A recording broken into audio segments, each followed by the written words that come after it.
खाए जाओ खाए जाओ, मुंडिया घुमाए जाओ, अरे पुथिया हिलाए जाओ, मौज मनाए जाओ। लगता है लड़के वाले आ गए, लज्जा लड़के वाले आ गए। अरे लड़का तो पाका लग रहा, मस्त जोड़ी जमेगी। लज्जू मोहन भैया को जाके बताता हूँ। तो अच्छा है, आजा बेटा।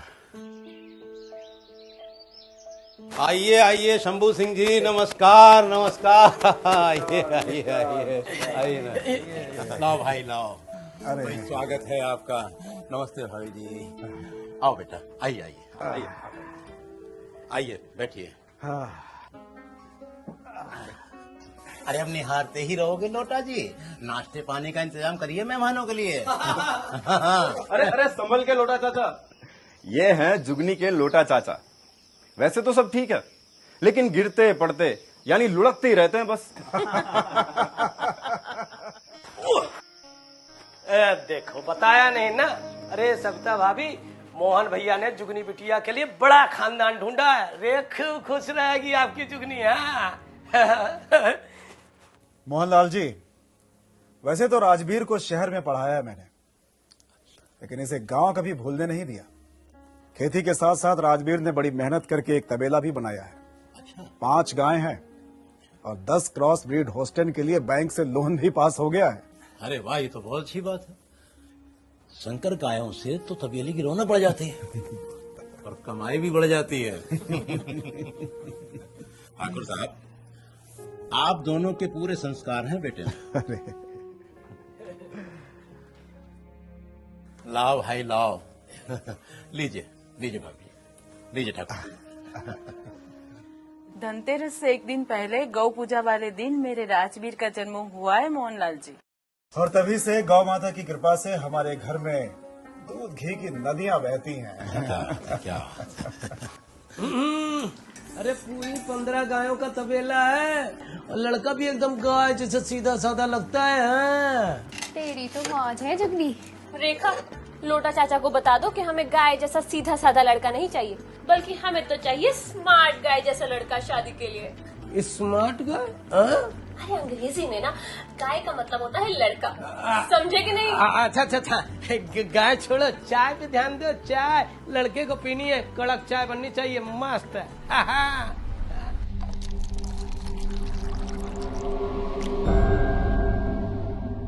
ठाकुर साहब, इस साल बीए फाइनल का इम्तिहान दिया है मेरी बिटिया ने। घर के सारे काम काज में माहिर है। बस यूं समझ लीजिए कि मेरी बेटी अन्नपूर्णा है। पढ़ी लिखी बहू सबसे अच्छी है।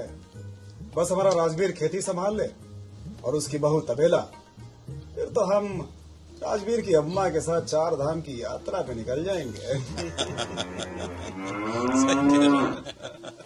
ठाकुर साहब, ये जो लज्जो बधी हुई देख रहे हैं आप, इसका सारा कामकाज हमारी जुगनी बिटिया ही संभालती है। अरे लो, आगे जुगनी बिटिया, आओ बेटा, लीजिए चाय लीजिए।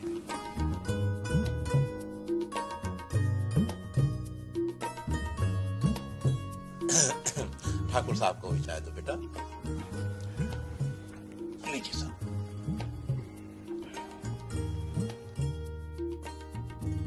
ये घर के दूध की ही चाय है ठाकुर साहब, लीजिए।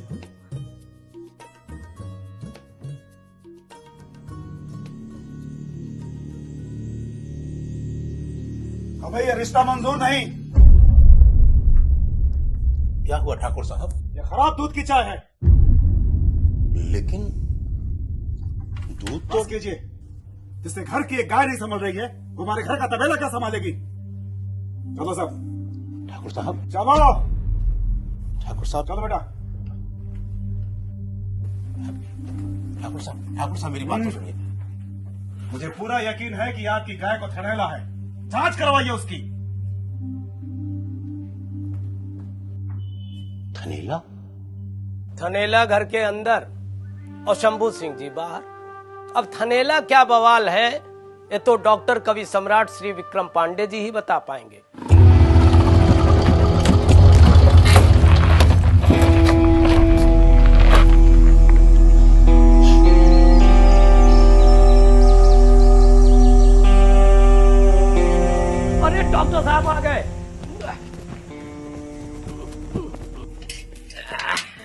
डॉक्टर साहब। नमस्ते, क्या हाल चाल?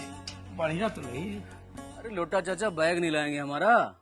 लो जी, श्री विक्रम पांडे जी का बैग कौन नहीं लाएगा भला? आपका नाम सुन के 50 गांव की गाय भैंसे दूध देने लगती हैं। अरे प्यार करते हैं हमसे, क्योंकि हम भी ख्याल रखते हैं उनका। हाँ लोटा चाचा, ये सब यारी दोस्ती की बातें हैं, आपको समझ में नहीं आएंगी। आप बैग लेकर आइए। अभी लाता हूँ।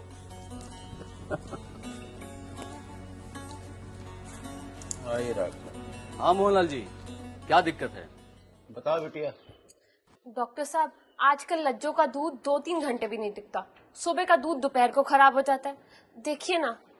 डॉक्टर साहब, शंभू सिंह जी का कहना है कि हमारी लज्जों को थनेला है, लेकिन यह थनेला बीमारी है क्या? लज्जो पिछले कई दिनों से दूध कम दे रही है। बताओ। हाँ। जी उसका दूध जल्दी खराब भी हो जाता होगा। जी जी।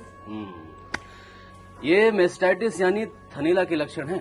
दूध में बैक्टीरिया ज्यादा हो जाने की वजह से दूध जल्दी खराब हो जाता है। शंभू सिंह जी इस बात को फौरन पहचान गए होंगे कि गाय की जांच की जरूरत है। हाँ, मगर इसमें इतना गुस्सा होने वाली क्या बात है जी? क्योंकि थनीला जानलेवा है जी। कोई बात नहीं, अब हम डॉक्टर विक्रम लज्जो की जांच करेंगे। आइए। चलो भाई, देखो। देखिए, ये है सीएमटी किट। इससे अभी पता चल जाएगा कि मामला है क्या, आखिर लज्जो को थनेला है भी या नहीं।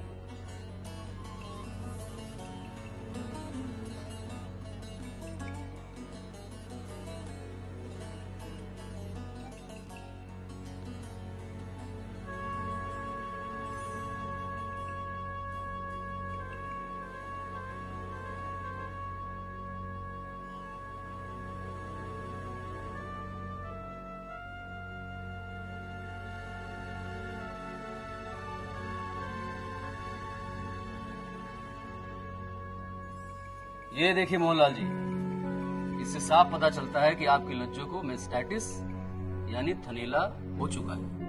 हे भगवान, अब ये नई बीमारी का पता चला है। अब हमें इसके बारे में कैसे पता चलता जी?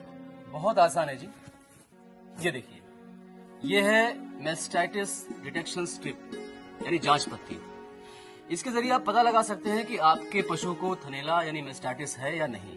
तरीका एकदम आसान है। इस पट्टी पर दूध की 2 बूंदें डालिए। अगर इसने अपना रंग बदल दिया तो इसका मतलब आपके पशु को थनेला यानी मेस्टाइटिस हो चुका है। समझो। अरे डॉक्टर साहब, हमारी लज्जो को इससे कोई जान का खतरा तो नहीं है ना? धन्यवाद अदा कीजिए ठाकुर शंभू सिंह जी का कि समय रहते सब कुछ पता चल गया। अब हम लज्जो का इलाज करके उसे एकदम सही कर देंगे। अच्छा, थनेला में और क्या क्या होता है? लोटा सिंह जी, थनेला 3 प्रकार का होता है। पहला होता है सब क्लिनिकल मेस्टाइटिस, और अगर बीमारी ज्यादा बढ़ जाए तो क्लिनिकल मेस्टाइटिस या फिर क्रोनिक मेस्टाइटिस, जिनमें थन कड़क हो जाते हैं और उनमें सूजन भी आ जाती है। अब देखिए, यहाँ थनों को देखकर कुछ पता नहीं चल रहा है, क्योंकि बीमारी ने अभी तक पूरा जोर नहीं पकड़ा है। इसका मतलब लज्जो को है सब क्लिनिकल मेस्टाइटिस। मतलब इसकी 2 ही पहचान है, एक तो दूध में कमी आना और दूध जल्दी खराब हो जाना, है ना? लोटा सिंह जी, सबको लगता है कि बहुत मामूली बात है, लेकिन इसी सब क्लिनिकल मेस्टाइटिस की वजह से किसानों को बहुत ज्यादा नुकसान हो जाता है। यानी कि कम दूध होना और दूध जल्दी खराब होना, यानी कि कमाई पे ब्रेक। बिल्कुल सही पकड़ा आपने मोहनलाल जी। अगर समय पर इसका इलाज न कराया जाए तो ये सब क्लिनिकल मेस्टाइटिस या क्रोनिक मेस्टाइटिस में बदल सकता है। और ध्यान देने वाली बात यह है कि एक संक्रामक बीमारी है। तबेले में एक पशु से दूसरे को और दूसरे से पूरे तबेले को लग जाती है। अरे बाप रे। अब देखिए, शंभू सिंह जी इतना बड़ा तबेला ऐसे थोड़ी चलाते हैं। अब चूंकि उनके तबेले में संकर गाय भी है, इसलिए उन्हें ज्यादा ख्याल रखना पड़ता है, क्योंकि संकर गायों को थनेला होने के चांसेस बहुत ज्यादा होते हैं। वो देखिए, शंभू सिंह जी भी आ गए। ठाकुर साहब नमस्कार। मोहनलाल जी, अगर आज सुबह हम गुस्से में नहीं जाते तो आप थनेला की गंभीरता को ठीक से नहीं समझ पाते। अरे बिल्कुल सही कह रहे हैं ठाकुर साहब। मगर इस थनेला बीमारी का इलाज काफी महंगा है क्या? नहीं नहीं, बिल्कुल नहीं, बाकी के इलाज जैसा ही है, बशर्ते बीमारी पहले से बढ़ी ना हो। और थनेला का सबसे बड़ा इलाज है उसकी रोकथाम। भाई बस 8 बातों का रखो ध्यान और थनेला से बचो। विक्रम बाबू ने बिल्कुल ठीक कहा। और जुगनी, तुम राजवीर को पसंद हो, ताकि हम चाहते थे कि 7 फेरे लेने से पहले थनेला से बचने के कम से कम 8 कदम तो ठीक से जान लो। और ये 8 कदम सबको याद रखना चाहिए। लोटा चाचा तैयार हो जाओ, आज शाम की चाय के साथ हम करेंगे कविता पाठ। हाँ तो शुरू करें। शंभू सिंह जी, मूंछों पे अंटा रहेगा तबेले में ठाठ, और थनेले से बचना है तो याद रहे ये बातें आज। क्या बात है? पहला कदम सफाई चमाचम, अपने तबेले के फर्श को रखिए साफ और सारे गड्ढों को दीजिए ढांप। दूसरी चाल जी, थनों की सफाई का रखे पूरा ख्याल जी, दूध निकालने से पहले भी और दूध निकालने के बाद भी। तीसरी बात, दूध निकालने में बस मिनट लगे 7। ये जरूरी है क्योंकि जिन हार्मोन्स की वजह से दूध थनों से निकलता है उन हार्मोन्स का असर थनों में सिर्फ 7 मिनट तक ही रहता है, और इस दौरान अगर पूरा दूध नहीं निकाला गया और थनों में दूध रह गया तो थनेले का बैक्टीरिया पनप सकता है। इसलिए अगर देर हो गई तो फिर कहीं बहुत देर ना हो जाए। चौथा चौका, दूध निकालने के बाद पौन घंटे तक मत दो बैक्टीरिया को पनपने का मौका। भैंस को चारा खिलाओ या उसके आगे बीन बजाओ, मगर उसे लेटने मत दो, क्योंकि अगर वो लेटेगी नादानी में तो फिर बैक्टीरिया को मिलेगा मौका और आपकी कमाई जाएगी पानी में, समझे। पांचवी परंपरा, धो डालो हर बैक्टीरिया। दूध निकालने के बाद भी पौन घंटे तक थन खुले रहते हैं, इसलिए दूध निकालने के बाद पिचकारी चलाओ और थनों को थनेले से बचाओ। छठवां पायदान, थनेले का रखो पहले कदम से ध्यान। पशुओं को अपने तबेले में शामिल करने से पहले ही थनेले की जांच कराओ और समय समय पे जांच दोहराओ। सातवीं सलाह, जिस पशु को हो जाए थनेला उसे रखो सबसे दूर अकेला, सबसे बाद में उसका दूध निकालो और सही इलाज से उसे बचा लो। आठवां इशारा, खिलाओ अच्छा और संतुलित आहार वाला चारा। थनों की सुरक्षा के लिए यह है सबसे बड़ी दरकार। अगर दोगे संतुलित आहार तो फिर हर बीमारी पर होगा रोग प्रतिरोधक क्षमता का करारा वार। तो समझे आप, अगर थनेला की बीमारी से बचना है तो इन्हीं 8 बातों का ध्यान रखना है।